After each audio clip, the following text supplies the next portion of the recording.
Yo, what's up, guys? What's happening? It's your boy Alex. We're gonna do another reaction today. Just got out of work, looking like shit like always. Got another Doctor No Sleep, 3 Airbnb horror stories. I think I watched this other one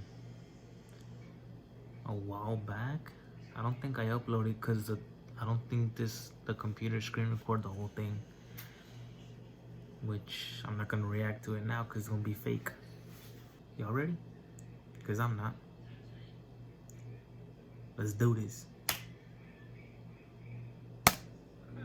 It was my best friend's bachelor party. We decided to book an Airbnb just outside of Nashville, Tennessee. The house was massive. It was a 2-story, 6-bedroom colonial-style house. Before arriving, the host told us that there was actually a 7th bedroom, but that it was off limits. She said something about her personal items being stored there. Upon arriving at the house, the 6 of us scrambled to claim our bedrooms. Of course, I happened to get stuck with the smallest room. My room had a small twin bed. The space didn't even have a dresser. To the right of the bed was a tiny door. It seemed to be made for a person about 4 feet tall. I tried to open it, but it was locked. I figured it was just a space for storage. My mind went back to the 7th bedroom. I figured the 7th bedroom had to be pretty big, considering it was the owner's. I thought if I could find the room, I would be able to stay there and have way more space. I thought if I left the 7th room as I found it, the owner wouldn't know the difference. I suggested to everyone in the house that we should try and look for the 7th bedroom. No one protested, and we took it as a game to find it. After about an hour of searching, we didn't find anything. We thought the host had to be lying, and that there was no 7th bedroom after all. After arriving back at the Airbnb from a night on the town, one of my friends brought up the 7th bedroom again. We all agreed that we had already searched every nook and cranny of the house, and that there was no extra bedroom. I thought to myself, the only place we haven't really looked yet was that small door in my bedroom. I told everyone about the small door in my room, and everyone was intrigued. So that door in your bedroom was the last place? You really didn't think to look there? Yeah, it kind of sounds familiar. I mean, if they told you it's off limits, when it's off limits, don't go in there. Fuck.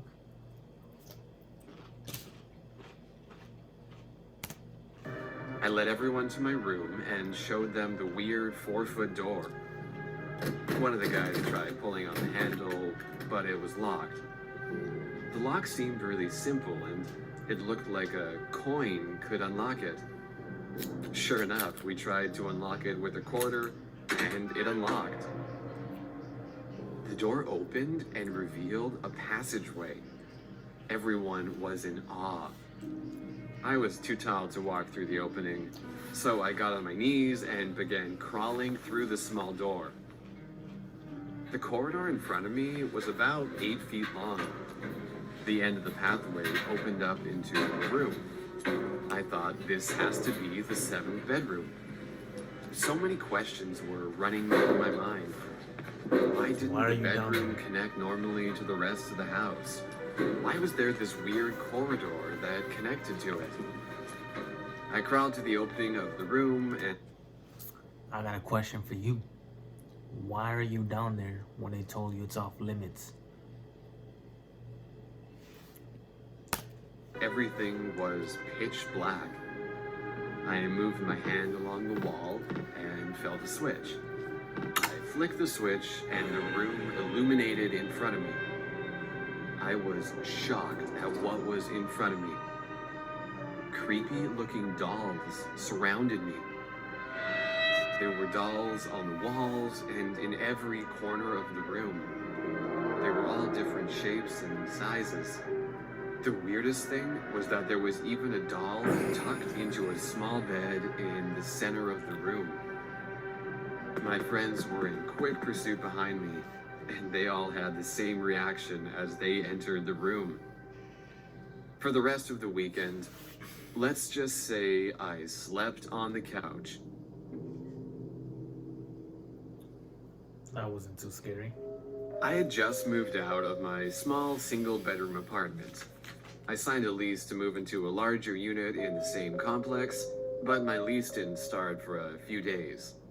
I had nowhere to stay in the meantime, so I decided to book a nearby Airbnb. The place was a nice two-story house. I was greeted by a husband and wife upon arriving. They seemed like a wonderful couple. They told me that they lived in the downstairs portion of the house with their younger son. They said the second floor was all mine. The second floor was very standard. It had one room and a bathroom across from it. I unloaded my belongings in the room. It was a nice space with a large queen-size bed. The only strange thing were all the pictures.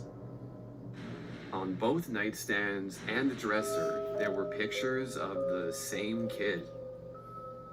He looked to be about 13 years old. I thought this had to be their younger son and that he must live in this room when it wasn't being rented out. I didn't think anything of it. Before going to bed, the wife knocked on my door and said, "I'm making breakfast for everyone in the morning. You're welcome to join." I said, "That would be wonderful." She said, "Oh, by the way, if you hear or feel anything weird, don't pay any attention to it." Before I could even process what she said or respond, she slammed the door shut. I didn't know what to think. I listened to this guy's podcast. I think this is where I heard it from. This one sounds familiar too. I'm not gonna ruin it because I notice I do that in every video that I say I've watched. But yeah, this one sounds familiar too. Part of me wanted to leave. I already paid for the place, so I decided to stay. Usually, I never had issues falling asleep, but I just couldn't shake what the wife had said to me.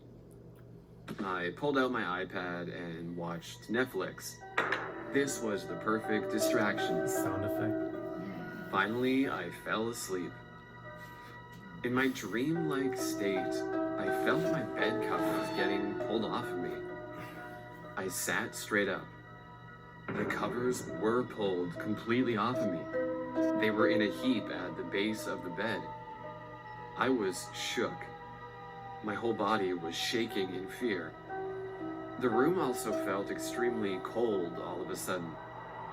I got the courage to get out of bed. I walked to the door and locked it. There was a closet in the corner of the room. The door was shut to it.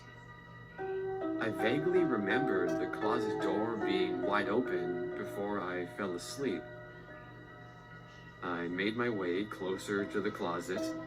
I was anxious to open it to make sure no one was there. I thought maybe the couple's son was playing tricks on me. When I grabbed the handle, a wave of fear ran through me. I had this feeling that something was in there, some kind of presence. Scared but curious, I turned the handle. I saw the silhouette of a kid. It was the same kid in the pictures. I blinked and he disappeared. I didn't know what to think. I went back to bed, but falling asleep was impossible. I stayed awake all night thinking about what had occurred. The next morning, I went downstairs for breakfast. Let me pause you right there before I forget what I have to say. If that was me, nah, I wouldn't be able to go back in the room and try to go to sleep. I would have, I don't know. I mean, he's basically in the house, so you can't really get away from him. Yeah, I don't know. I wouldn't try going back to sleep though, especially if I seen him with my own eyes. Mm-mm. I mean, what else could you do? The husband and wife were sitting at the table already. I looked around and there was no sign of their son. I asked if their son would be joining us, and they said he'll be out in a couple of minutes. After about 5 minutes, the husband yelled, "Timmy, breakfast is ready. Don't make me come in there." Finally, Pause. Timmy came out of his room and joined us for breakfast. Timmy looked no older than 8. He had light blonde hair. My mind went back to the pictures in my room. I realized Timmy couldn't be the kid in the pictures. Now I was curious. I asked the wife, "Do you happen to have another son?" I instantly knew the question hit the wrong nerve. Her demeanor changed and her face turned pale. She didn't respond to me. About 10 seconds went by and she finally said, "Yes, I had another son, but he was in an accident and I don't want to talk about it." I wish I had never asked the question in the first place, and I felt horrible. The rest of the breakfast was so awkward. No one said a word. Finally, Timmy broke the awkward silence. He asked if I wanted to go play video games with him. I Damn. quickly agreed. I was so happy to get out of the awkward atmosphere. While playing with Timmy, I couldn't stop my curiosity. I asked Timmy, "How old was your brother when the accident happened?" Timmy replied, 13 years old. I then asked where the accident happened. Timmy didn't say anything, and he just pointed towards the ceiling.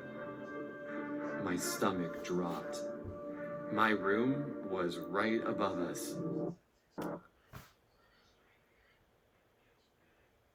So he died in the room he's in? Bruh.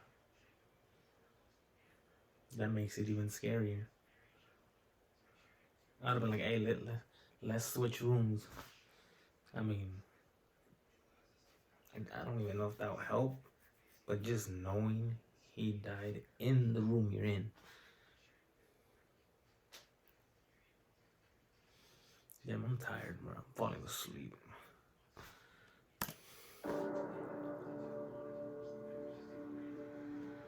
I went to Miami for a business trip. I didn't have much money at the time, so I booked the cheapest possible Airbnb. The trip was last minute, so I didn't take much time to look over any details of the place. After arriving in Miami, I went straight to my job site. I worked all day and didn't get to the Airbnb until around 11 p.m. The outside of the place looked pretty creepy. It was a large, black, industrial-looking building. I thought this had to be the wrong place, until a door cracked open. An old lady appeared out from the door and asked, "Is this John?" I answered, "Yes, this is John." She said, "Follow me, honey." She led me inside. I followed her up a pitch-black staircase to a large black door. Before opening the door, she said, "We have one rule, no speaking at all, under any circumstances. We feel it provides a better experience for the guests if there is absolute silence." What? How are we supposed to communicate?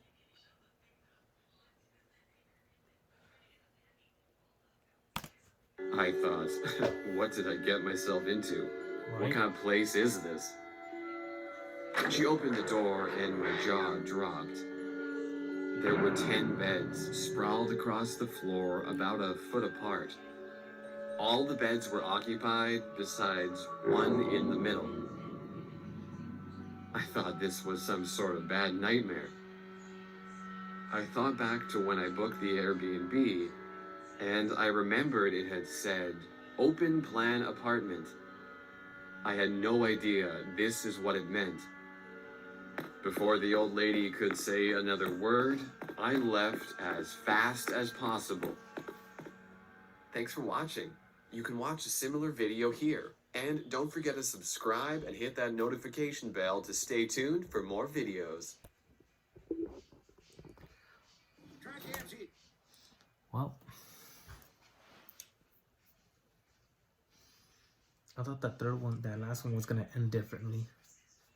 I heard of another one that, I don't know if it's Airbnb, but some lady offers this guy a place to sleep and eat, and she gives him a room, and I guess like in the middle of the night, she tries to get in the guy's room to kill him, but for sure, I forgot how the guy finds the dead body under the bed, so he swaps places, and they hit the people renting the room. I guess the landlord. Oh shit! Hold on. I guess the landlords hit the body on the bed. Were hitting it with something, thinking it was him. I forgot. That's a different story. Whatever. But yeah.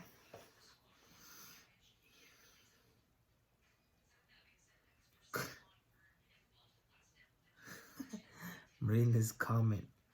It says, "Can you please do more airplane horror stories because on Friday I'm going on a plane and I really want to be scared." Dude, crazy. I'm gonna check that one out. That's the only one I haven't checked out from this guy. I forgot to stop the screen record. Whatever. Alright. Well, that's it for the reaction. If you like it, make sure to like, comment, subscribe if you want to. And I will see you guys later. Later.